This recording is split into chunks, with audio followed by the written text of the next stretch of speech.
Good evening, friends. Anyway, so we are your last act. Hopefully, we'll live up to it. And of course, we are waiting for our main panelist. Here she comes. Friends, give up for Naomi Campbell. Thank you. How are you? Good to see you again. Hi, Naomi. How are you? Please. So, friends, maybe just a few words to introduce our August panel here. So, on my very right is a dear friend, but an icon of our industry, Bruce Rokovich. So, Bruce came as a 19-year-old boy to play tennis to Hong Kong and found a great friend and eventually a partner in Alan Zeman. And these two guys went on to change Hong Kong in many ways. He started a company which eventually became part of Li & Fung Group, and he became, in a 100-year history of funks, the first non-funk to lead the group and took it to phenomenal heights to $20 billion in revenue. This company today employs about 50,000 people, but indirectly gives employment to 10 million people in China. Incredible contribution by Bruce. Bruce also sits on the board of Wharton School's Retailing Center on Wynn Macau, etc. And Bruce is married to a famous pop star, Coco Lee. Post his marriage, they didn't have much of a debate. Instead of her taking his surname, Rokovich, he chose to take Lee and became Bruce Lee. So that was an easy bet. She'll be happy about that. Should be. Of course, now Naomi doesn't need any introduction, friends. She is an absolute icon, one of the original supermodels of the world. Started her career at the age of 15 and went on to grace 500 magazines around the world. She was the first black person to get on the cover of Time and Vogue, and not only Vogue Britain, Vogue Russia, Vogue France, and has been really an icon for a whole generation and a whole race as such. Also, she's done incredible work in charity. Again, she started work with Nelson Mandela back in '93, and for so much so that he named her his honorary granddaughter, and has done phenomenal work. Also in the world of music and videos, she's been on my favorite, Fresh Prince of Bel-Air, and also did music videos for the great legends like Michael Jackson, George Michael, and again my favorite, Bob Marley. So welcome, Naomi. It's great to have you here. And on our way right is Jack Brown. Jack, again, created something phenomenal. He started a company called Just Marketing International in Indianapolis. And again, when you live in the city, you get into racing and motorsports as a nature. And that company went on to become world's largest motorsports marketing agency. He then now is executive director of McLaren Group, one of the leading groups in the world in motorsports. Also chairman of motorsports.com, an incredible person who, again, we have some common journey through a relationship with McLaren. So welcome to you all three. Thank you. Bruce, Thank maybe you. I start Sure. with you. Sure.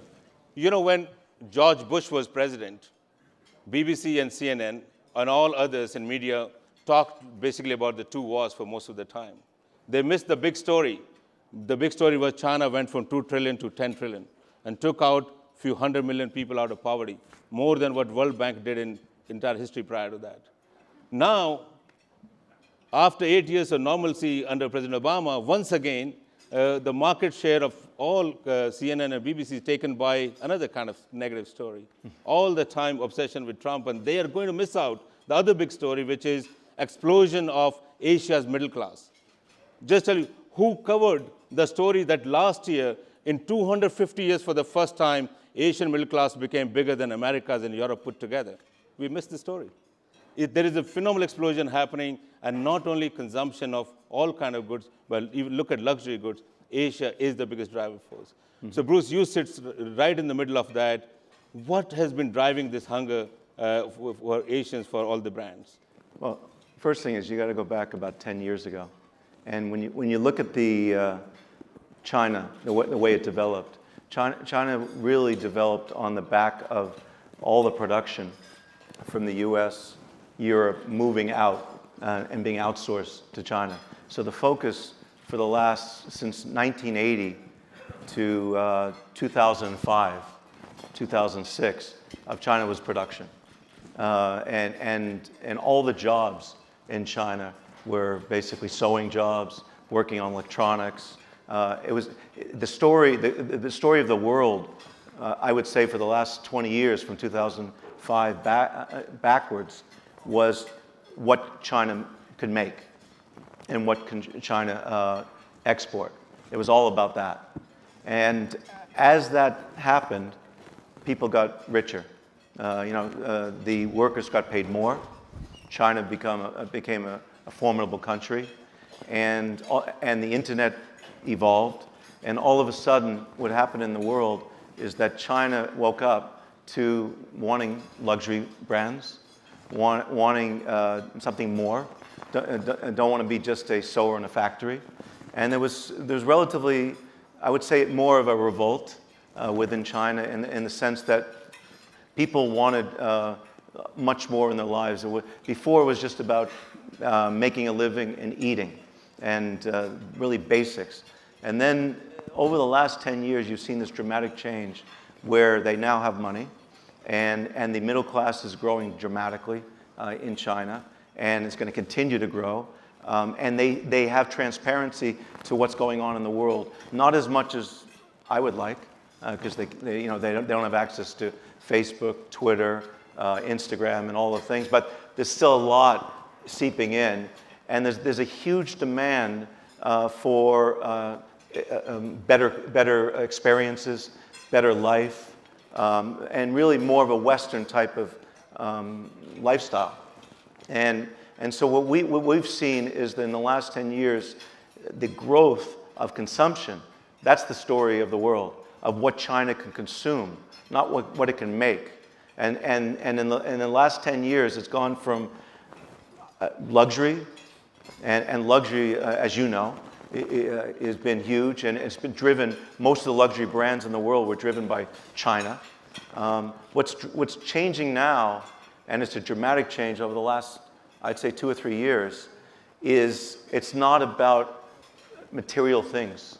And that's kind of happening in the world. It's more about your lifestyle, your health, fitness. And one of the businesses that I own is called the Pure Group. And we're the largest sort of premium fitness, lifestyle, yoga, clothing, and food company in this part of the world. When we started that 16 years ago, we thought we could have about 4 pure fitnesses and yoga in Hong Kong. And we have 30 today. And it's growing dramatically. And we've opened in China, we're in Taiwan, we're here in Singapore. And the penetration is still very, very low. But the upside, because people want to, it's not a fad. It's a change of culture out here, and health has become the form. I would say #1 thing that people are concerned about, and so I think that industry is the luxury industry right now. That's luxury. So staying on that point, look, I recently read an article in Economist which talked about ranking of various countries on various aspects. So Economist comes out with a book on stats. They tell which country produces most steel, most of iron, etc. So, but there's some very interesting stats on which country people sleep the most. So French, my colleagues, are #1. Which country people spend most time in dining and wining? Again, my colleagues in France, #1. Which country people work the least? Again, my in France. Now, of course, because we are queuing up at the French brand stores and Asians are buying in big number, therefore, this can stay like this for now. Mm-hmm. When do you think this will change? When would we Asians start to create our brands? Let me just give one example of one industry, watches, where again I worked for a long time. 85% of watches are made in China. Of the 15 that are not made in China, also much of them use components from China. China is also 40% by value, the watch market in the world. So you're the biggest producer and biggest consumer, but not a single brand in China. When would that change? Okay, first thing is 30 years ago, one of the biggest factories we used for making jeans and corduroy pants was Samsung in Korea. And see what they've come to today. They're one of the most advanced companies in the world. They rival Apple. China has been very focused on producing, and the workforce is very driven on copying and not innovating. The last 5 or 6 years, what I've seen is a lot of, and I'm sure you've seen Chinese designers coming up, and a whole world of creativity is evolving, which takes a long time. And people ask me all the time, when are we going to see a Chinese brand that can be globalized? There's been a few, Chinatown. Chinese model, Chinese brand. Yeah. It's come in for a second as like a trend, but it has never stayed.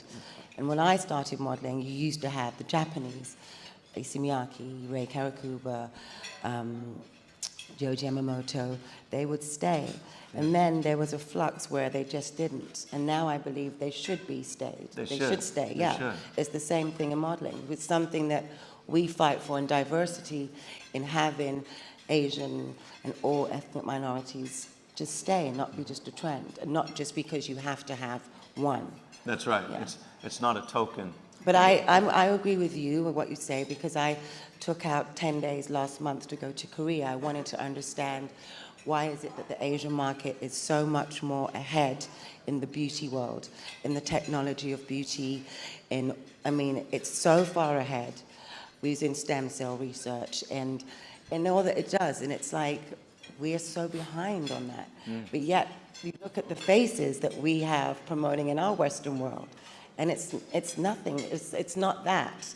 So I tend to come to this part of the world always for well-being. For, as you said, well-being is for me number one. If you haven't got your health, you have nothing.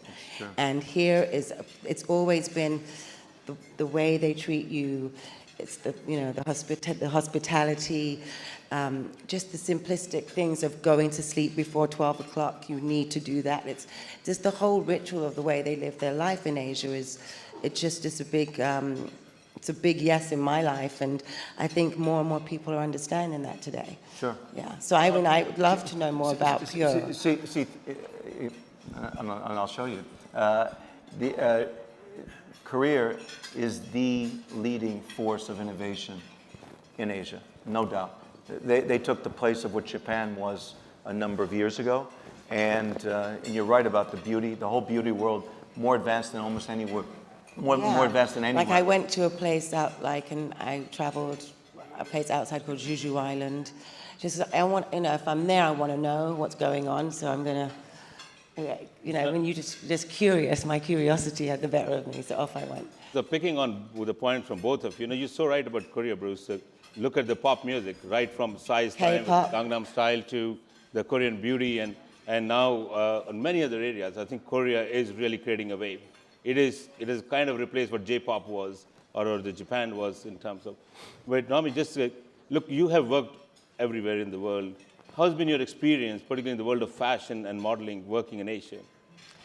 It's always been very precise. I actually used to come to Singapore to do the digital fashion week they have here.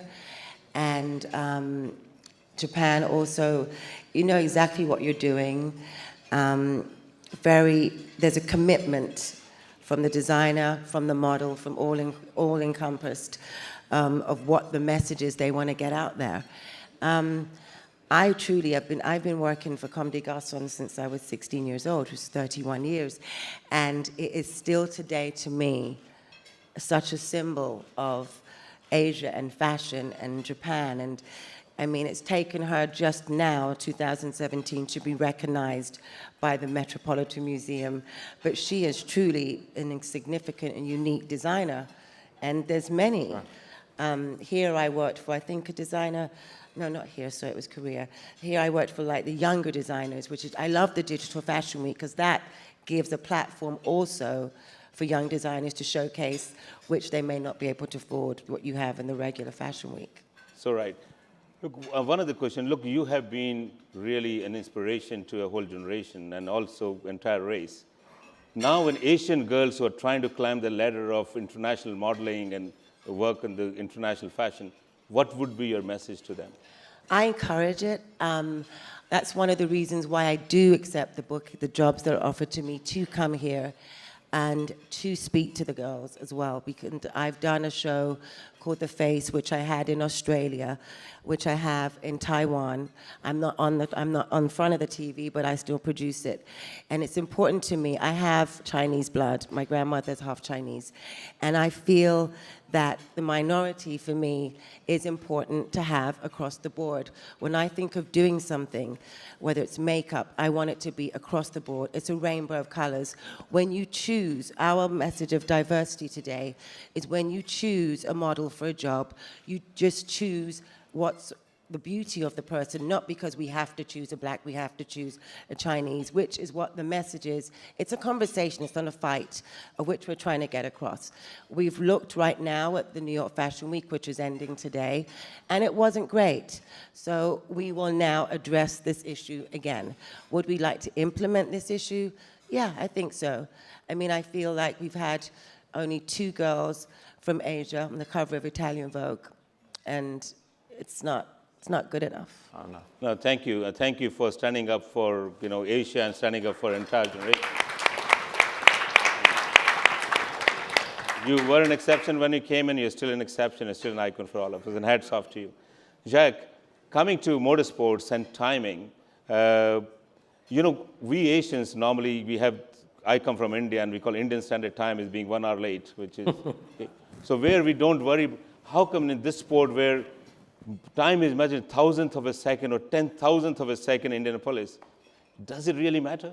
Oh yeah, it matters. It's the difference between winning and losing. Let me start by thanking everyone for being here tonight and having me. I felt quite special on stage. All these cameras came out, and then I realized they weren't for me. I think they were for Naomi.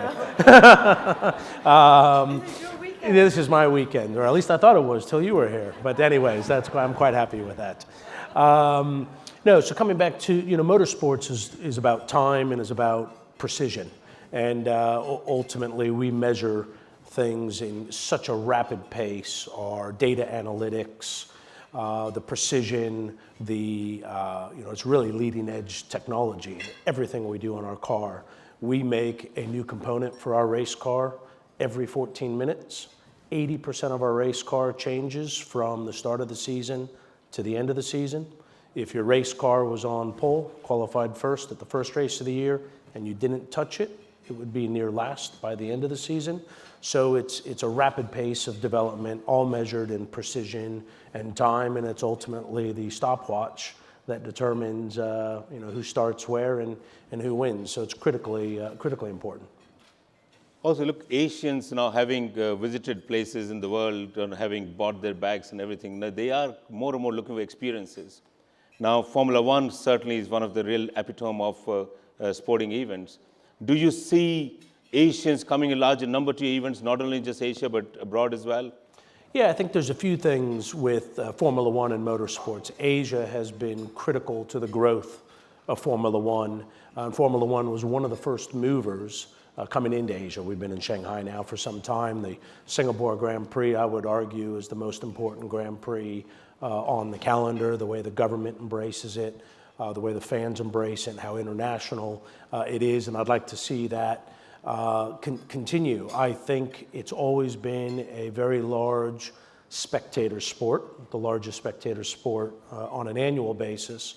But we need a younger audience, and because the younger audience isn't spending as much time on television and they want hands-on experience. And I think what's going to make a real big difference for our sport moving forward is this thing called esports.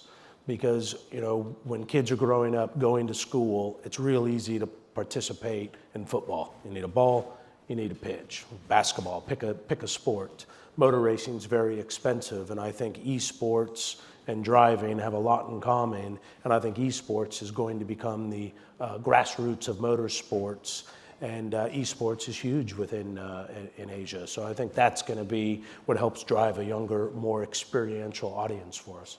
Since you mentioned football, so if you don't mind, I ask you something about a different sport. You live in London, and English have not been very good in football lately. But they're, sorry, Naomi. But they have been bloody good in selling football.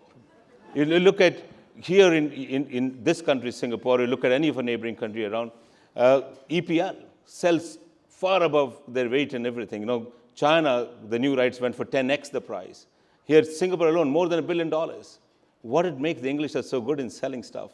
Well, I think they've got a lot of great players, you know, whether it was David Beckham, who went to North America some time ago, and then you saw a big spike in soccer following. I think it's a good thing. I think the more popular a sport can be, even if it's pulling out of certain geographies, if it's building the sport as a whole on a worldwide basis, then I think everybody wins. So I'm not a big football guy myself, but I know many, many people around the world but I think it's a good thing for any of these territories to share their sports on a wider basis.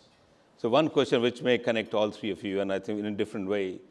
You know, Britain was the epitome of luxury at one time. The best cars were Rolls-Royce. The best chandeliers were Ostlers from Birmingham. The best boots were John Lobb boots. Best of suits were Savile Row. What happened to Britain? Why did they lose their market share, particularly to French and Italians, in a big way? Well, when we bought them. We bought those brands. So we bought a number of those brands the last few years. We see it as a huge opportunity because the brands themselves, what's going on in the world is there's a lot of brands that are very strong, but the business is not doing well. It's mismanaged. Stores are killing them. E-commerce is hurting sales. And so what we've been doing is taking brands that are strong, but businesses that are impaired, and transforming them. And so we're now, we took Kent and Kerwin and put it together with David Beckham. And we have a joint venture with David to build brands around David. One of them was Kent and Kerwin. And since we did that, the sales of Kent and Kerwin have gone through the roof. Anything that he touches has gone through the roof. So we put an iconic English soccer player who's become a fashion or a person that people look up to from what he dresses and how he looks and how he carries himself. Put it together with a brand that really is an English, historic brand, and it's going to do well. And so I think that they all lost their way, and that's what happens in the apparel business. People lose their way. Management plays a big part on it, and if the management's not right, the whole brand could actually fall apart. And you've seen that with a lot of English brands recently. And I submit it's not the brands, and it's not England. It's who was running it. And the apparel business is a lot about people. I mean, it's all about people. It's about the people that are going to wear it, the people that are going to design it, and the people that are going to sell it, and the image that you portray. So watch this space over the next few years. It's going to come up quite a lot, and because I think there's a lot of iconic English brands that are ripe for this market. And China, Kent and Kerwin is the largest part of Kent and Kerwin is China. It's 80% of the brand. So an English brand really appeals to China. Actually, one market you certainly should look at is India because of cricket link. Naomi, now.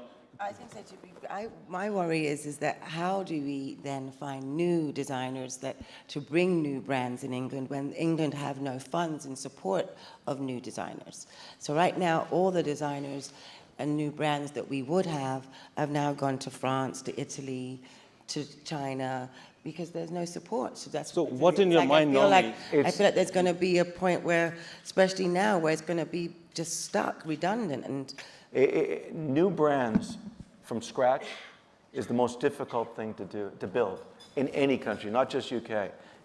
Because of what's going on with the internet, because of e-commerce, because of millennials are not attached to any one anything. And so there's lack of support from a business point of view to support it. You're right. So you cannot build a brand in a few years. It takes 15 to 20 years, and this generation has a hard time getting their head around that concept. that it's going to take me 20 years to build a brand, and it takes a lot of money.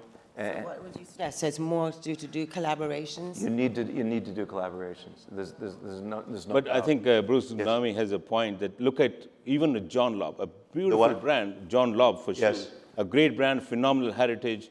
It required Hermes to invest in it to take it back to the glory. Yeah. Again, collaboration, good point. Yes. But in your mind, Nami, what could British brand learn from French and Italian brand? You worked a lot with French and Italian I brands. just always feel that being British, I have to say that we've been the risk takers. We've always come out with the designers that are on the edge, like John Galliano, like Alexander McQueen, Vivienne Westwood, Jasper Conran. We've always had the edge that then would influence the rest of the world. In music too, it's always been that way. And it's been unapologetic. This is what we're showing, and this is what we stand by, and this is what it is. And the rest of the world have loved it. And what I just see it diminishing each day. They're not there anymore. Yeah. Jacques, again, from the same point, you live in London, so maybe some perspective. Look, British brands should have actually done very well in Asia. Britain ruled bulk of Asia. They should know the Asian customer a little better. So at least when this innings came of getting right in Asia, again, they've not been. What do you think they should be doing? Yeah, I think, I agree with everything that I'm hearing here. I think they do have some great brands, and you see some new brands coming online. I think one of the things that the UK is very good at is digital and social media. You know, it's a very telecommunications-centric society, and that's so much of how you now talk to consumers. Maybe not the ones that can yet afford luxury brands, and it all depends also, you know, what level of luxury brand, right? There's everything from luxury drinks to luxury watches to luxury cars, and the more expensive they get, tend to be a slightly older audience. But I think, you know, the UK, maybe embracing digital and marketing through those channels will, you know, get them a little bit trendier, because it is a trendy environment. And then I think, you know, how do you maintain that and not have it be a 2-3 year trend, but a sustainable one? Great, thank you. All of you alluded somewhere to fitness and wellness, and Bruce, you anyway run one of the most famous brands. You're the founder of Pure Group. I just want to ask, like, today, the new luxury is looking after yourself. The new mantra seems to be staying fit and eating well. And again, this mantra is no more in America, it's really permeating to Asia as well. So just to tell you one interesting fact, just a few years ago, suddenly, Chinese found out the avocado is good for you. So 5 years ago, 158 tons of avocado was imported. A year before, it was insignificant. Last year, 258,000 tons of avocado was imported. So suddenly, so it's no more Californian girls eating kale. The Shanghainese are eating kale too, and they could be run on all of these things soon. Where do you think the whole fitness wellness industry, are we at the doorstep of revolution in Asia on that? First thing is, a lot of those avocados went to my house. I think we're the biggest buyer of avocado of a single family. The penetration of fitness is so low today. In the United States, 20% of the population have a club membership. In China, it's less than 2%. In Hong Kong, it's less than 4%. So you're going to see huge growth. And 20 years ago, 30 years ago, people that worked out worked out did it for a reason. They were an athlete, the model. Yeah, get in shape. It was always for a reason. But sometimes it's always been about working out just for the mind. Like, you know, just, you know, get the head in the right place. That was, not many people were like that. They would do other things. They would drink and to get their head in the right place. And they would look at fitness as a bother or a chore. Yeah, it'd be like, okay. So my daughters, you know, who are teenagers, they eat kale like I eat pizza. They work out because that is their culture. It is not something that is, they're not doing it because they're an athlete. They're not doing it for any reason, but health and fitness and well-being is a part of this new generation And I think that's forever. And so as they come up, you're going to see a huge upswing in apparel that's focused on athleisure, gyms, fitness, cycling, anything to do with the outdoors. That we're in this new world, this new paradigm. And it's as the people in this room move on and their children come up, that's the new world. And so Apparel is as important as fashion. It is. It's right there. It's right there. Yeah. Right there. And anybody that doesn't embrace it from a business point of view is going to be lost.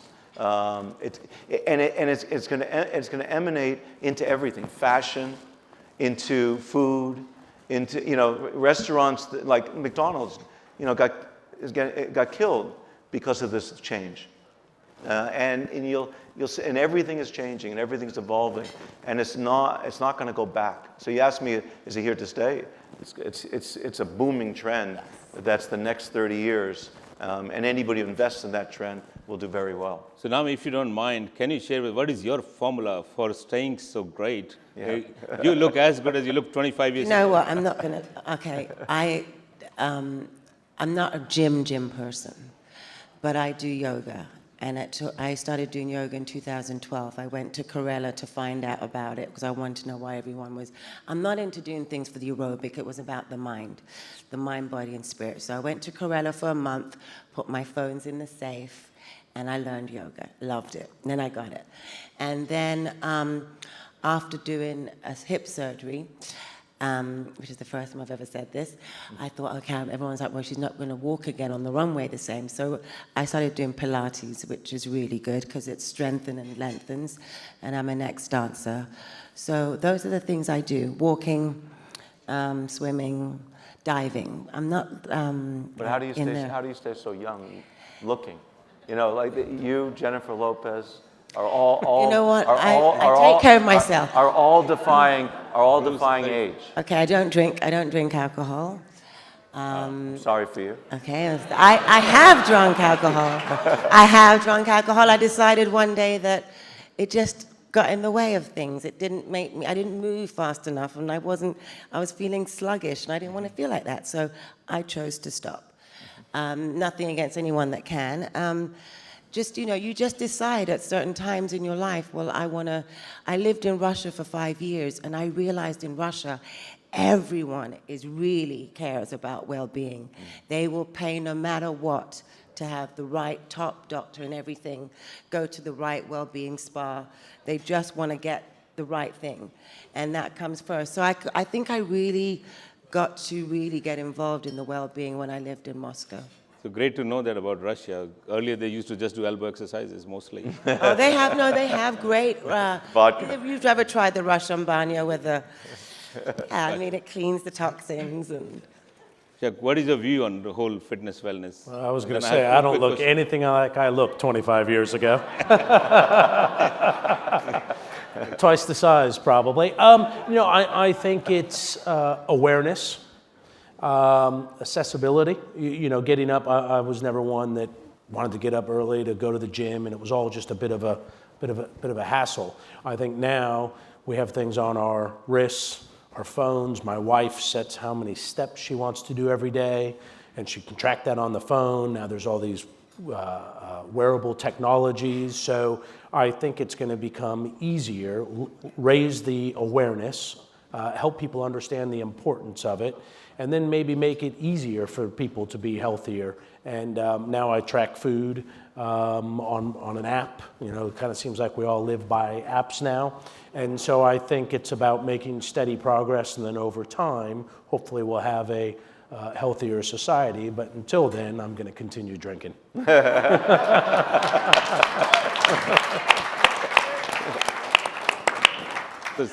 We'll be running out of time, so just two very quick questions to all of you. iPhone 6 was launched just last week, and iPhone, of course, has been a revolution. But somebody... Eight. X. Eight. It's iPhone 8. Okay. And the X, yes. Okay. Now, the question is, somebody wrote about it that iPhone is now the ultimate sex symbol. Do you agree, disagree? For me, absolutely not. I think she's the ultimate sex symbol. For sure. And I'm not flirting. I think Apple is the greatest brand on earth, no doubt. But I don't think it is a sex symbol. I think too many people have it for it to be a sex symbol. Good one. Naomi, any view on that? You agree with Bruce, basically. I agree with Bruce. That's good one. Yes. She couldn't agree more, right? Now, one last question to all of you. On a serious note, you know, I have always had this definition for ranking countries. And then one definition was that, and I consider the United States of America as the least imperfect nation in the world. Every nation has imperfections. The United States of America always was seen that. And I always thought of Singapore as a close second. Do you agree that, given what has happened in America, Singapore has taken the #1 spot? I agree. Naomi? Yes. Agree? Jacques? Yeah, I thought Trump was going to come into this Well, somewhere at some point. that's not too difficult. I didn't even want to talk about that. Kind of took a slump there. I was like, okay, well, yeah. Anyway, on that note, friends, thank you very much. It's great, Naomi, yourself. Thank you so much. Jack, Thank you. and Bruce. Thank you. It was Thank you. That was great. Really, really.